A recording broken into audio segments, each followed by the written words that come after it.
What is on the piazza? Ladies and gentlemen, today on the piazza we are looking at Kitwe Kwacha MP and Minister of Foreign Affairs, Honorable Joseph Malanji, has purchased for himself an extraneous, glamorous, hedonistic and luxurious chopper which has been received with conglomerate pathos, frigidity and palpability by the general public.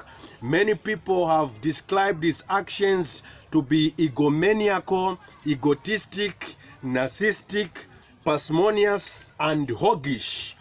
Right about now, allow me to cross over and get to hear what the English dilettantes and virtuosos have to say over the same issue. Dr.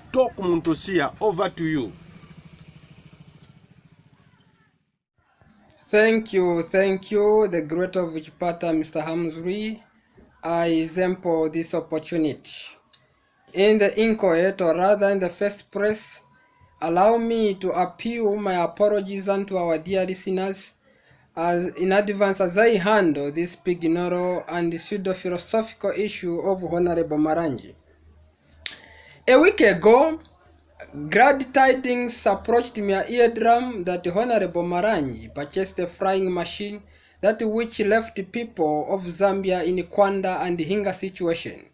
The people of Zambia were flabbergasted, bedazzled, embezzled, and perplexed at the same time as to where he sourced such kind of gigantic, great colossal of an amount.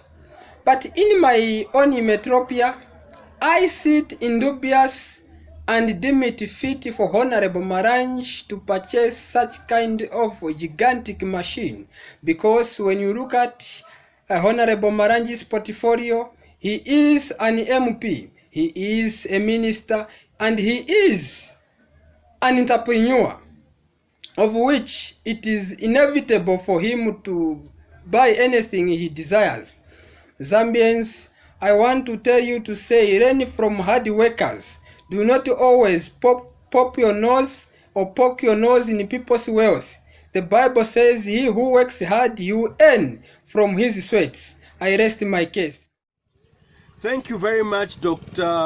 Muntu. Dr. Professor Napsa, over to you.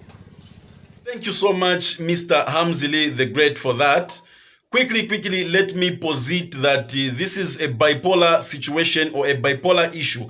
It is a two-sided situation that has to be looked upon perspicaciously and scrupulously with SOCO. Because at the end of the day, if we try to deploy all sort of lumpishness in this case, we are going to distort somebody's dignity and respect. Therefore, this issue has to be looked upon in a congenial and salubrious or diaphanous manner. To those that are speaking from the other side of their mouth, it could be that they're just sucking from the largest teats on the biggest boobs of jealousy. Because I believe that a man of aggrandizement, timber caliber and cadre, a man who is what I call as a financial tycoon or a bourgeois or a PDG, somebody who's been wallowing in the business waters for quite an epoch of time or a period of iron, cannot fail to acquire such an opulent machine to the sachet of his life under the universe. Because he is a bourgeois and a rich man. Of course, others are saying that machine was acquired due to prebendarism being practiced by the man in question, but right now I cannot answer that. Of course, Mr. HAMZ, there's every reason to question the advent of that machine, especially looking at the economic stance of this nation. Right now, as we are speaking, Mr. HAMZ, Zambia is in an epileptic, syphilistic, sphinxian conundrum, or what I call as an economic Bermuda Triangle without any panacea or recourse. And purchasing such an opulent machine at this epoch of time would be tantamount, self-same, or a carbon copy to malversation, or if you like, corruption. Therefore, this issue has to be looked upon scrupulously.